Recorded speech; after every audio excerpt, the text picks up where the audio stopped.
Okay, Florida's let's prison listen to crisis, this real a quick. Again, dangerous and this is the economically prison. damaging dilemma This is unfolds today. it's one of the most Prisons have prisons more that pride themselves on DRUGS in them and than out on the new street. arrivals, guys, Guards are and warned staffs don't make enough money to immediately not be about the corrupt. dangers. They are the warn ones you that about bring in the danger contraband, inside of including cell prison. phones and They warn tablets. you about the day-to-day. The warden will give you this the warden warns you the second you get off the bus about the dangers of getting robbed or even red rummed inside of that prison. All right, staffing conditions are challenging. Very challenging is a nice word, with someone calling it. Now listen, you guys can make your mind up, but these people are calling it the worst compound in the state. Bad administration, severely understaffed, inmates run the compound, poor equipment, and used uniforms is covered in mold and rats.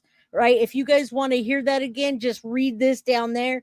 They pride themselves on talking about their prison being one of the worst and most dangerous. All right. So you guys want to look at that? Take a look at that. It's the nature of that beast. All right. Let's take a look at this.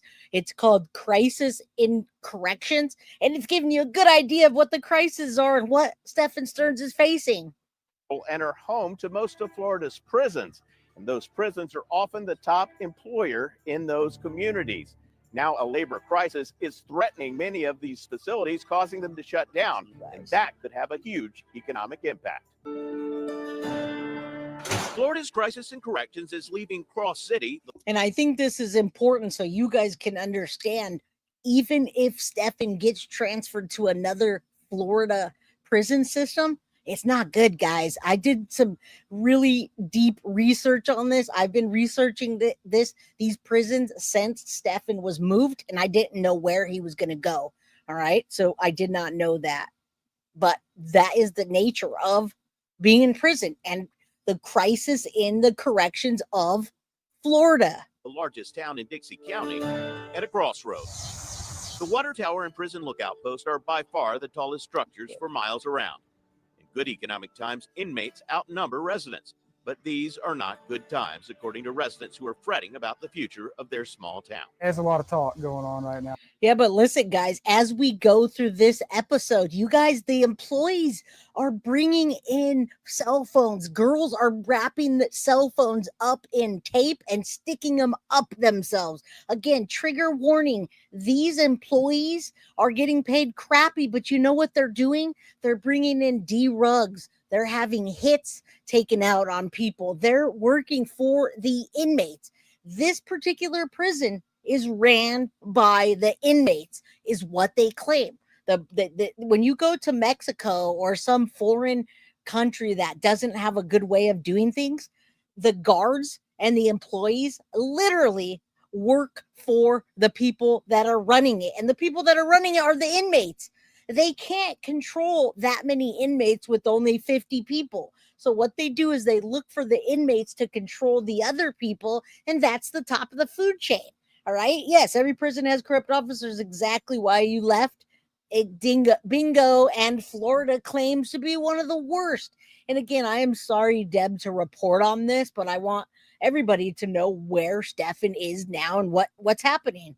That's where we are right now, is that. So let's go. They get paid a little. That means they do a lot of bad things for money, guys. A lot of people worried about what's going to happen if they permanently close down all of it. How important is that prison to people who live in Cross City? Is very important. You've got a lot of people that are wondering, how's it going to turn out? The Florida Department of Corrections is Dixie County's largest employer, giving jobs to more than 400 people. Hey, guys. Currently, 2 out of the 3 units at the Cross City Correctional Institution are closed, meaning those employees have to travel to other prisons for work. Of 18,000 security positions in Florida's Department of Corrections, 5,500 are currently vacant.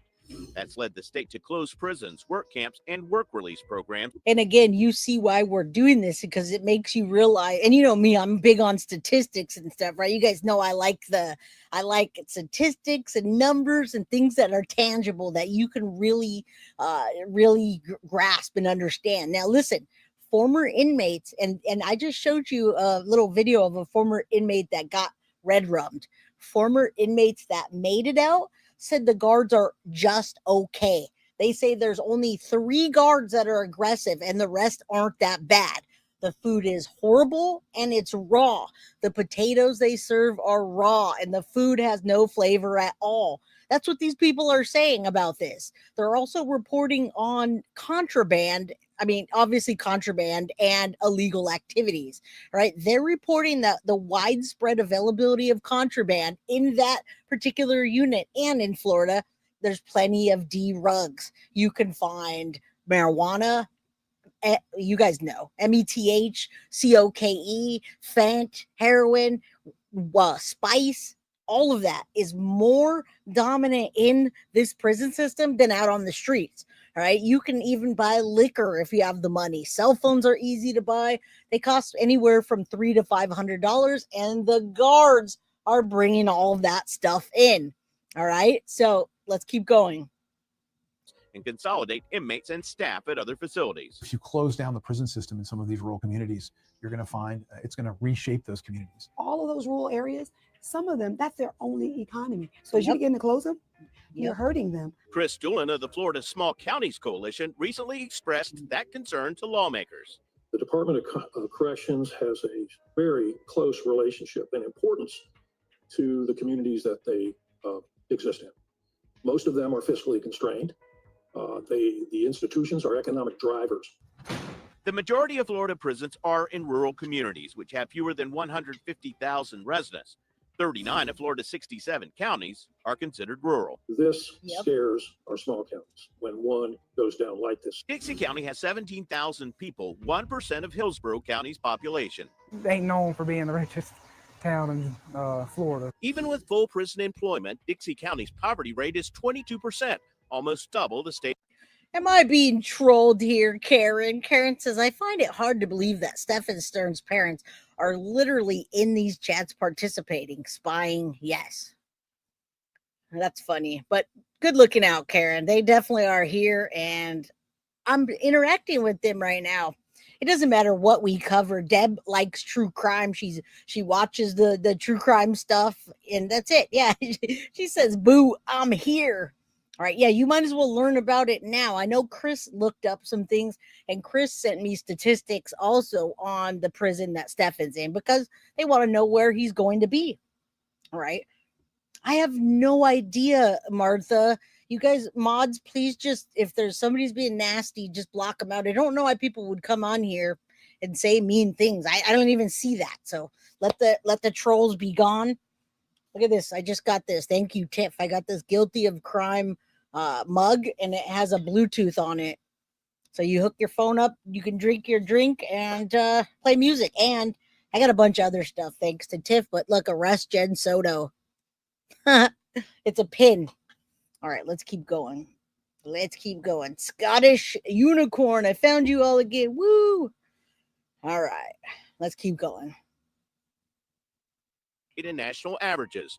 Ramshackle houses with rusty roofs dot cross city's landscape. There's always going to be an adverse effect when people's jobs are on the line. At the town's combo bar.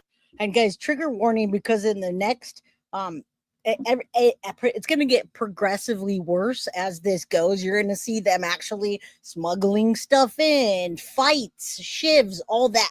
So I'm just kind of getting you guys into the easy stuff first. What's up, Psychic Amelia? How you doing, my friend? Good to see you.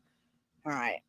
Barbershop and thrift store haircuts only cost $10. But when people aren't working at the prison, not as many people are sitting in Bart Malden's barber chair. Not just them, but their families.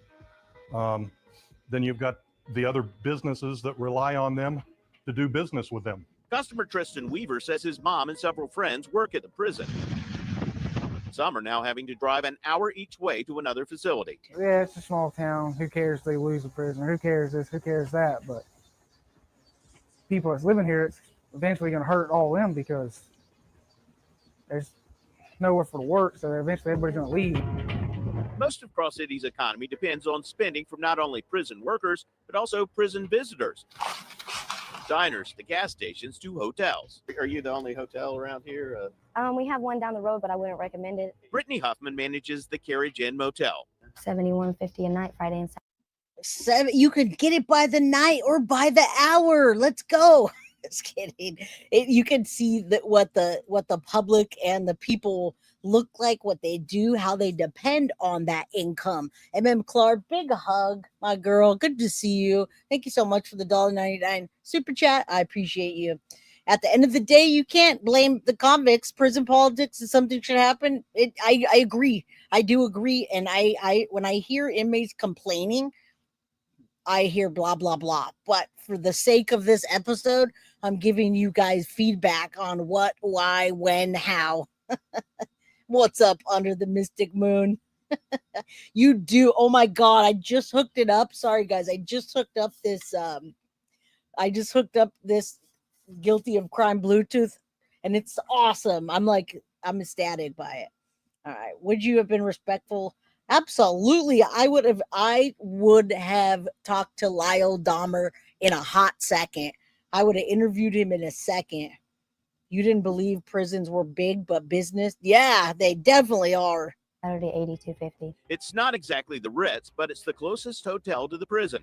So for decades, guests have stayed there when they come to visit inmates. Since it's closed down, I haven't had any people to visit because you can't visit. And Happy there's just not birthday. open for them to go there. Happy And birthday. Brittany Sadie worries local Mama. residents who now commute could end up moving away, taking those jobs with them. Thank Her you. grandmother, who has worked for the prison for more than a decade, is among them. That's probably the only job that pays decent around here. All the other ones, no.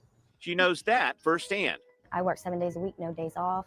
We're open 24/7. I have to answer all through the night. Doesn't matter. If I'm in Well, you can't blame them for doing all the METH now, can you? If they're making them work all day and all night, why don't you just put it in the prison system? Let's just have a production in there and they could make the whole town. Just kidding. That's terrible. I wouldn't want to live in that environment or near where the central hub was essentially a prison. So, but hey, luckily, knock on wood, none of us ever find ourselves in that predicament. All right.